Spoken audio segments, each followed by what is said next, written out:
Tere! Täna räägime millestki tõeliselt võimsast, mis põhineb ajakirja Akhand Jyoti ja pandit Shriram Sharma Acharya Ji tarkusest. Nimelt sellest, kuidas meie mõtted kujundavad otseselt meie rahalist reaalsust. Olete valmis avastama, kuidas te saate selle jõu enda kasuks tööle panna? Lähme vaatame. Alustame kohe ühe otsekohese küsimusega. Mõelge korraks, mis siis, kui peamine takistus teel jõukuse poole ei olegi majanduskliima, teie haridus või isegi sissetulek? Mis siis, kui see on hoopis see, mida te enda kohta usute? Avastame koos, kuidas just need sisemised piirangud loovad meie välisreaalsust. Okei, esimene samm vabaduse poole on aru saada, mis meid üldse kinni hoiab. Ja see pole mingi päris vangla, mis on ehitatud tellistest ja mördist. Ei, see on ehitatud mõtetest. Uurimegi nüüd, kuidas see vaesuse mõtteviis pole lihtsalt rahapuudus, vaid on hoopis sisemine seisund, mis paratamatult peegeldub ka meie pangakontol. Ja siit jõuamegi asja tuumani. Kõige kahjulikum asi on usk oma enda viletsusesse. See on nagu mürk, mida me ise endale pidevalt manustame. Kui see nappuse mõte on kord juba meie teadvusesse juurdunud, siis hakkab see aktiivselt eemale tõrjuma kõiki võimalusi ja hoiab meid kinni ühes ja samas nõiaringis, isegi kui meil on potentsiaale palju enamaks. Ja tagajärjed, need on päriselt tuntavad ja laastavad. See pole lihtsalt halb tuju, teate. See purustab isiksuse, kustutab sära silmist ja matab meie unistused. Inimesed satuvad võlakoorma alla ja vananevad isegi enneaegselt. See ongi mõrgine mõttemuster, mis ründab meid absoluutselt igal tasandil. Aga siin on üks fundamentaalne tõde, mida on ülioluline meeles pidada. Me ei ole siia ilma sündinud selleks, et elada viletsuses. See arusaam ongi võti, mis avab meie ahelad. See on meeldetuletus meie kaasasünninud väärtusest ja piiramatust potentsiaalist. Okei, aga kuidas me siis sellest vanglast välja saame?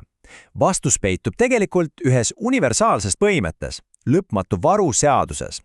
Proovime koos mõista, kuidas küllus ei ole juhus, vaid on tegelikult kindel ja muutumatu seadus. Selle seaduse keskmes on idee, mida paljud teist ilmselt teavad kui külgetõmmeseadust. Kujutage lihtsalt ette, et teie mõistus on nagu üks supervõimas magnet. See, millele te oma tähelepanu ja energia suunate, olgu selleks siis muretsemine arvete pärast või unistamine uutest võimalustest, on täpselt see, mida te oma ellu tõmbate. Teie mõtted on loojad. Orison Swett Marden on selle geniaalselt kokku võtnud. Küllus järgib seadust, mis on sama range kui matemaatika. Näete, see pole lihtsalt mingi soovmõtlemine, see on universaalne seadus. Ja meie valik ongi see, kas me avame end sellele voolule või ehitame ise tammi ette. Mis siis selle külluse voolu peatab? Mis on need asjad, mis ehitavad tammi ette? See on kahtlus, see on hirm ja enesekindluse puudumine. Need ongi tammi ehituskivid. Mõistus, mis kardab ja kahtleb, on negatiivne. See loo vaid lükkab külluse eemale. Tihtipeale isegi ilma me sellest ise teadlikud oleksime. Aga vastupidi, kui me avame need lüüsid, mis siis juhtub? Usk ja usaldus teevad seda. Kui me teadlikult avame oma mõistuse ja usaldame seda lõpmatu varuseadust, siis me lubame külluse jõel vabalt ja rikkalikult voolata. See on teadlik otsus muuta oma sisemist hoiakut nii, et see vastaks universumi külluse voolule. Aga kuidas me seda siis praktikas teeme? Kuidas me oma mõtteviisi muudame?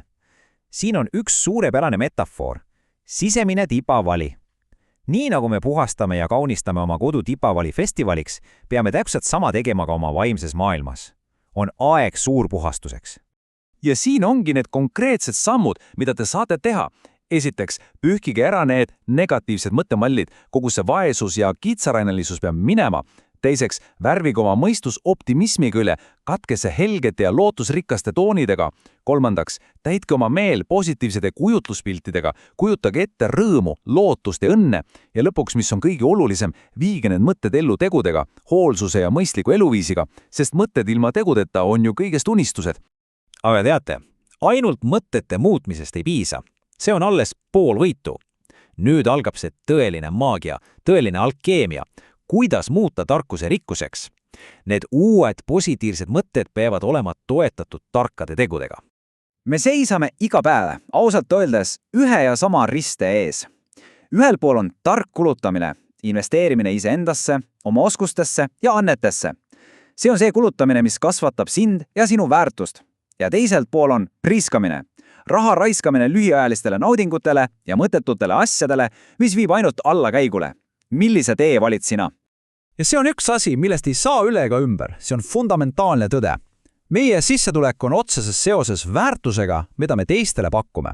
Nii et kui me tahame rohkem teenida, peame kõigepealt rohkem väärt olema. Arendage oma võimeid, tõestage oma pädevust ja tasu tuleb iseenesest. Aga see kõik ei puuduta ainult sind ja sinu rahakoti. Ei, see on palju suurem pilt. See muutetud mõtteviis ei mõjuta ainult sinu pangakontot, vaid sellel on potentsiaal muuta kogu maailma. Vaatame, kuidas isiklikust muutusest saab alguse globaalne evolutsioon. Ja siin tuleb appi Sokratese ajatu tarkus, mis näitab meile teed. Selle asemel, et võidelda vanade negatiivsete mustritega, raisates energiat minevikule, suuname kogu oma energia uue loomisele. Me ehitame uut mõtteviisi, uusi harjumusi ja selle läbi uut ja paremat reaalsust. Ja siit tulebki välja see kõige sügavam arusaam. Tõeline maailma muutmine ei nõua tohutuid rahasummasid ega kõrget positsiooni. Ei, see on psühholoogiline protsess. See algab sellest, et me muudame seda, kuidas me asju näeme ja hakkame keskenduma sellele, mis meid ühendab, mitte sellele, mis meid eristab. Ja kokkuvõttes, kui me selle oskuse omandame, oma meele puhastamise negatiivsetest mõtetest, siis me ei saavuta ainult isiklikku edu. Me täidame ka kõrgemat eesmärki. Saavutame rahalise ja vaimse vabaduse, mis on meie sünniõigus. See on teekond, mis muudab nii meid endid kui ka maailma meie ümber. Alustage oma sisemise puhastusega juba täna.